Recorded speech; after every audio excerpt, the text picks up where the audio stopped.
নমস্কার, নির্মল আনন্দে সবাইকে সুস্বাগতম। গুরুদেব প্রভু শ্রীকৃষ্ণ ও রাধা মায়ের আশীর্বাদকে সারথি করে শ্রীমদ্ ভগবত গীতার প্রণাম মন্ত্র দিয়ে শুরু করছি আজকের গীতা পাঠ। শ্রীকৃষ্ণ হৃদয়ং গীতা সংসার মলনাশিনীম জ্ঞানম ভক্তিম মুক্তিদাত্রীম গীতা দেবীম নমস্তুতে। ওম নমো ভগবতে বাসুদেবায়। ওম নমো ভগবতে বাসুদেবায়। ওম নমো ভগবতে বাসুদেবায়। রাধে রাধে রাধে রাধে রাধে রাধে রাধে রাধে রাধে রাধে। শ্রীমদ্ ভগবত গীতা দ্বিতীয় অধ্যায়, শ্লোক নম্বর 32। यद्विच्छया चोपपन्नं सर्गद्वारामपावृतं सुखिनः सात्वियः पार्थ लभन्ते युद्धमीदृशम्। আচ্ছা, এখানে প্রথম লাইনের প্রথম পাঠটা যদ্বিচ্ছয়া চোপপন্নং, এইটুকুনি আমার প্রথম পাঠ। এটা আমি বাংলায় বললাম, এবার দেখি এটা সংস্কৃততে কিভাবে ভেঙে এটাকে উচ্চারণ করব।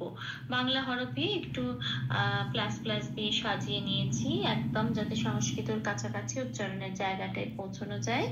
কিছু কিছু জায়গায় লাল দিয়েছি, যে যে জায়গাগুলো লাল দিয়েছি সেই জায়গাগুলো চান্টিংয়ের চলনের সময় উচ্চারিত হবে না, ঠিক তার উপরের ব্র্যাকেটে যে অক্ষরগুলো আছে সেগুলোই উচ্চারিত হবে।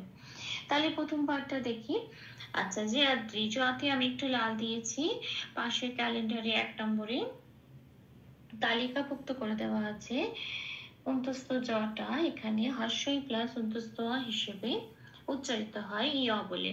কাজেই জটা তাহলে জ বলে উচ্চারণ করতে পারবো না, ওই জন্য লাল দিয়েছি, ওটা উচ্চারণ হবে ইয়। আচ্ছা, এবারে দুইটা যেমন আছে তেমন ছয় একটা যুক্ত অক্ষর আছে। যখনই যুক্ত অক্ষর থাকবে এটাকে একটু ভেঙে নিতে হয়। কাজেই চটা যেহেতু সবার প্রথমে আছে, চটাকে হসন্ত দিয়ে যখনই ভেঙে কোনো একটা অক্ষর আরেকটা অক্ষরের থেকে বেরিয়ে আসে হসন্ত লেগে যায়। চটাকে তাহলে হসন্ত লাগিয়ে বাইরে বার করে আনলাম এবং সেটা আগের অক্ষর দয়রির সাথে জুড়ে উচ্চারিত হচ্ছে দৃচ। আর ছটা যেমন আছে তেমন পড়ে রইল, পূর্ণরূপে উচ্চারিত হচ্ছে ছ বলেই। আচ্ছা, অন্তস্থ আকারটা যেমন আছে তেমন, তাহলে আমি পেলাম শব্দটা ইয়াদ্রে ছয়া। আচ্ছা, আসি পরের শব্দে চোপপন্নাং। আচ্ছা, চোপতে চ যেমন আছে তেমন পূর্ণরূপে উচ্চারিত হচ্ছে চোপ। আচ্ছা, এইবারে পয়ের পরে একটা দন্তের নয় আছে, কাজে একটা নকে হসন্ত দিয়ে বাইরে বার করে এসে আগের অক্ষর পয়ের সাথে জুড়ে উচ্চারণ করলাম পন, আর একটা ন পড়ে রইল, সেটাকে পূর্ণরূপে উচ্চারিত করলাম। এইবারে তারপরের অক্ষর কিন্তু অনুস্বার আছে। অনুস্বার থাকলে পাশে এটা হ্যাঁ 5 নম্বরে তালিকাভুক্ত করে দেওয়া আছে যে অনুস্বার থাকলে এটা ময় হসন্ত দিয়ে প্রতিস্থাপিত হয়ে যায়। কাজেই এখানে নয়ের সাথে তয়ের সাথে জুড়ে নয়ের সাথে জুড়ে ময় হসন্ত দিয়ে এটা প্রতিস্থাপিত হয়ে নমটা তৈরি হলো। তাহলে শব্দটা পেলাম চোপপান নাম। অনুস্বারটা ময় হসন্ত হয়ে গেল। আচ্ছা, এবার আসি পরের পংক্তিতে। পরের পাঠটা হচ্ছে সার্গ দ্বার মা পাপড়িতা। এটা দেখি এটা কিভাবে সংস্কৃততে ভাঙবো। যন্ত্রের শয়বয়কে একটু লাল দিয়েছি, কেন? কারণ ওই বটা উচ্চারণ করার জন্য। পাশের ক্যালেন্ডারে 2 নম্বরে তালিকাভুক্ত করে দেওয়া আছে বকে ওরা ও প্লাস অ হিসেবে উচ্চারণ করে, ও বলে। কাজেই এখানে যেহেতু যন্ত্রের শয় বয় আছে, তার মানে যন্ত্রের শয়ের সাথে ও প্লাস অটা পড়িয়ে দিতে হবে, তাহলে কি হবে বটা পাবো। তাহলে কি হবে উচ্চারণটা সোয়া। সোয়া এটা। আচ্ছা, এর পরের অক্ষর আছে গয় রেপ। রেপ থাকলে পাশে 3 নম্বরে তালিকাভুক্ত করে দেওয়া আছে বয় শূন্য রায় হসন্ত দিয়ে ওটা প্রতিস্থাপিত হয়। যখনই বয় শূন্য রায় হসন্ত লেগে গেল ওটা অর্ধ র হয়ে গেল। অর্ধ রয়ে নিয়ম হচ্ছে আগের অক্ষরের সাথে জুড়ে সবসময় সেটা উচ্চারিত হবে, র বলে আর আলাদা করে পূর্ণরূপে উচ্চারিত হতে পারবে না। তাহলে গটা ফ্রি হয়ে গেল। রেপটা বয় শূন্য রায় হসন্ত লেগে আগের অক্ষর দন্তের বয়ের সাথে জুড়ে উচ্চারিত হলো সোয়ার। আচ্ছা, গটা পূর্ণরূপে উচ্চারিত হচ্ছে গ। তারপরে আবার আছে দয় বয় আকার। দয় বয়েতেও ব আছে, কাজে ওখানে ও প্লাস অ হচ্ছে বয়ের পূর্ণ উচ্চারণ ওয়া, কিন্তু এখানে যেহেতু দয় বয় আকার আছে সেই জন্য উপরে ব্র্যাকেটে লিখলাম ও প্লাস আ তোয়া। তো এটা উচ্চারণ হচ্ছে দোয়া।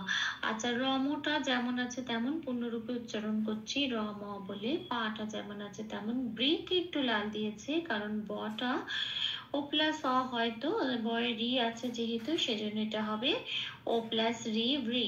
হ্যাঁ, এরকম রি বলে উচ্চারণ করতে হবে। আচ্ছা, তম। তমটা যেমন আছে তেমনই রইল। ময় হসন্তটা কিন্তু ওরাই দিয়ে দিয়েছে পংক্তিতে। এটা খেয়াল রাখতে হবে যখনই কোনো বর্ণের নিচে হসন্ত থাকবে তখনই সেটাকে আর পূর্ণরূপে ম বলে উচ্চারণ করতে পারবো না, এখানে তম বলতে পারবো না, তখন ওটা অর্ধরূপে উচ্চারিত হবে। তার মানে কি ওটা তয়ের সাথে জুড়ে তম এইটা বলে উচ্চারণ হবে। আচ্ছা, তাহলে পুরো লাইনটা কি পেলাম? ইয়াদে ছয়া চোপো পান নাম। আসি পরের লাইনে। পরের লাইনে সুখিনা খাত্রিয়া পার্থ, এইটুকুনি হচ্ছে প্রথম পাঠ। এবার সুখীটা যেমন আছে তেমন রাখলাম, ছন্দের চলনের সুবিধার জন্য একটু প্লাস প্লাস দিয়ে লিখে নিয়েছি। নয়ের পরে একটা বিসর্গ আছে, মনে রাখতে হবে এই যে বিসর্গটা এটা কিন্তু শব্দের শেষ বিসর্গ নয়, হ্যাঁ, শেষ অক্ষর নয়। যখন কোনো বিসর্গ শব্দের শেষ অক্ষর নয় তখন কিন্তু এই বিসর্গটা অর্ধ হ হিসেবে উচ্চারিত হয়। এবং সেটা এই সুখী নয়ের সাথে নয় হসন্ত দিয়ে এটা নহ বলে এরম উচ্চারিত হবে। তাহলে হলো সুখী নহ। হ্যাঁ, এটা। আচ্ছা, এবার আসি পরের অক্ষরে সাত্রী আহ, এখানেও একটা বিসর্গ আছে। হ্যাঁ, এবার সাত্রীটা এবার শুরু করি। ক্ষীয়টা পাশে ক্যালেন্ডারে 6 নম্বরে তালিকাভুক্ত করে দেওয়া আছে। ক্ষীয়টা হচ্ছে কয় হসন্ত প্লাস পেট কাটা মধ্যাহ্ন স, এইটা নিয়ে হয় ক্ষীয়। এবার ক্ষীয়র জায়গায় তাহলে আমি কয় হসন্ত প্লাস পেট কাটা মধ্যাহ্ন স বসাবো, কিন্তু এখানে হচ্ছে যে ক্ষীয়র আগে কোনো যেহেতু অক্ষর নেই সেই জন্য ক্ষীয়টা যেহেতু শব্দটা শুরু হচ্ছে ক্ষীয় দিয়ে সেই জন্য কয় হসন্তটা যখন লেগে যায় তখন তো ওটা অর্ধক হয়ে যায়। অর্ধকয়ের নিয়ম হচ্ছে আগের একটা অক্ষর লাগে যার সাথে জুড়ে সে উচ্চারিত হবে। এবার যেহেতু ক্ষীয় শব্দটার মধ্যে আগের আর কোনো অক্ষরটা নেই, ক্ষীয় দিয়ে শব্দটা শুরু হচ্ছে, সেজন্য কয় হসন্তটা ঊর্ধ্ব রেখে দিলাম। এবার শুরু হচ্ছে তাহলে পেট কাটা মূর্ধন্য স দিয়ে উচ্চারণটা। হ্যাঁ, তাহলে পেট কাটা মূর্ধন্য স দিয়ে উচ্চারণ হলে এটা হচ্ছে সাত্রিয়া। ত্রিটা যেমন আছে তেমনই রাখলাম, অন্তস্থ একা যেমন আছে তেমন, শুধু বিসর্গ আছে, কিন্তু বিসর্গটা শব্দের শেষ অক্ষর নয়। হ্যাঁ, এটাও শব্দের মাঝখানে আছে, সেকেন্ড অক্ষর। কাজে এটাকেও অর্ধ হয় হিসেবে প্রতিস্থাপিত করতে হবে বিসর্গটাকে, সেই জন্য এটা হচ্ছে সাত্রী আহ। হ্যাঁ, এই যে আহ বলছি এটাই অর্ধ হয় হিসেবে উচ্চারিত হয়ে গেল। তারপরের অক্ষর আছে পার্থ। থয় রেপ আছে 3 নম্বরে তালিকাভুক্ত করে দেওয়া আছে। যখনই রেপ থাকবে বয় শূন্য রয় হসন্ত হিসেবে সেটা প্রতিস্থাপিত হয়ে যাবে, এবং যখনই বয়শূন্য রয় হসন্ত হয়ে গেল তখন ওটা অর্ধ র হয়ে গেল, কাজেই ওটার উচ্চারণ হবে আগের অক্ষরের সাথে জুড়ে, পয়াকারের সাথে জুড়ে। ওটা উচ্চারিত হবে। তাহলে হয়ে গেল পা, পয়াকার বসনরা পা। থয় রেপটা চলে গেছে, থটা ফ্রি হয়ে গেল, থটা পূর্ণরূপে উচ্চারিত হবে থ বলে পার্থ। তাহলে কি পেলাম? সুখিনা সাত্রিয়া পার্থ, এই পার্টটা। আসি শেষ পার্টে, লাভান্তে যুদ্ধ মেরে দিশম, এটা হচ্ছে আমার সেকেন্ড পার্টটা। আচ্ছা, এবার দেখি এটা কিভাবে সংস্কৃততে উচ্চারণ করব। লটা পূর্ণরূপে উচ্চারণ হচ্ছে ভটা উচ্চারণ হচ্ছে, কারণ পরের অক্ষর নয় তয় আছে। যখনই নয় তয় থাকবে তো যুক্ত অক্ষর একটু ভেঙে নেব। ভেঙে নিতে গেলে নটা আগে বেরোচ্ছে, নটা আগে আছে বলে নয় হসন্ত দিয়ে নটাকে বার করে নিয়ে এলাম, এবং নয় হসন্ত লেগে গেছে যখন আগের অক্ষরের সাথে জুড়ে, ভয়ের সাথে জুড়ে উচ্চারিত হবে ভন। তাহলে এটা পেলাম লাভান। তেটা যেমন আছে পড়ে রইল তে, তয় কাটতে। তারপরে আছে যুদ্ধ। অন্তস্থ হ্রস্বতে একটু লাল দিয়েছি, কারণ অন্তস্থ জকে পাশে 1 নম্বরে তালিকাভুক্ত করে দেওয়া আছে সংস্কৃততে হর্ষই প্লাস অন্তস্থ ইয় বলে উচ্চারিত হয়, কিন্তু এখানে আছে অন্তস্থ জয় হর্ষ, কাজে এটা উপরে ব্র্যাকেটে লিখে দিয়েছি, এটা হবে হর্ষই প্লাস অন্তস্থ হর্ষ ইউ। হ্যাঁ, এটা এই উচ্চারণটা হবে। আচ্ছা, তারপরে দয় ধয়, যুদ্ধের দয় ধয় আছে। যুক্ত অক্ষর দটা আগে আছে, হসন্ত লাগিয়ে বাইরে বার করে আনলাম আগের অক্ষর, জয়সুর সাথে জুড়ে উচ্চারিত হচ্ছে ইউথ। হ্যাঁ, জয়সু জু তো বলতে পারবো না, ওটা বাংলা হয়ে যাবে, সংস্কৃত উচ্চারণ হচ্ছে ইউথ। ধটা যেমন আছে তেমন পূর্ণরূপে, এই যে যুদ্ধের দটা তো বের পেয়ে গেলাম, ধটা পড়ে রইল, ধটা পূর্ণরূপে উচ্চারিত হবে। তারপরের অক্ষর আছে ময়দের কি, তাহলে হলো ধমি। তারপরের অক্ষর যেমন আছে তেমন দয়রি, তারপরের অক্ষর সম।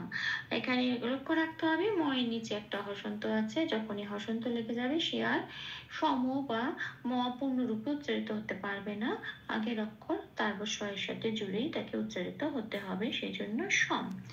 তাহলে পুরো লাইনটা, পুরো পাঠটা কি পেলাম, লাভান্তে ইয়ুথ ধামি দৃশ্যম। ভুল ত্রুটি ক্ষমা করে দেবেন, অনুশীলনের সুবিধার জন্য 3 বার করে চান্ট করে দেওয়ার চেষ্টা করবেন। यादृच्छयाचोपपन्नं सर्गद्वारामपावृतं सुखिनः सात्रियः पार्थ लभन्ते युद्धमीदृशम्। यादृच्छयाचोपपन्नं स्वर्गद्वारामपावृतं सुखिनः सात्वियः पार्थ लभन्ते युद्धमीदृशम्। यादृच्छयाचोपपन्नं स्वर्गद्वारामपावृतं सुखिनः सात्वियः पार्थ लभन्ते युद्धमीदृशम्। राधे राधे राधे राधे राधे राधे राधे राधे राधे राधे। तप्त काञ्चन गौराङ्गीं राधे वृन्दावनेश्वरी विश्वभानुसुते देवी तां प्रणमामि हरे प्रिये। প্রভু ও শ্রী রাধা মায়ের কৃপা দৃষ্টি আমাদের সবার উপর বর্ষিত হোক। ধন্যবাদ। আপনাদের উৎসাহই আমার অনুপ্রেরণা। আমার সকল ভুল ত্রুটির ক্ষমা প্রার্থনা প্রভুর চরণে অর্পণ করলাম। ওম কৃষ্ণায় বাসুদেবায় হরয়ে পরমাত্মনে প্রণতক্লেশনাশায় গোবিন্দায় নমো নমঃ।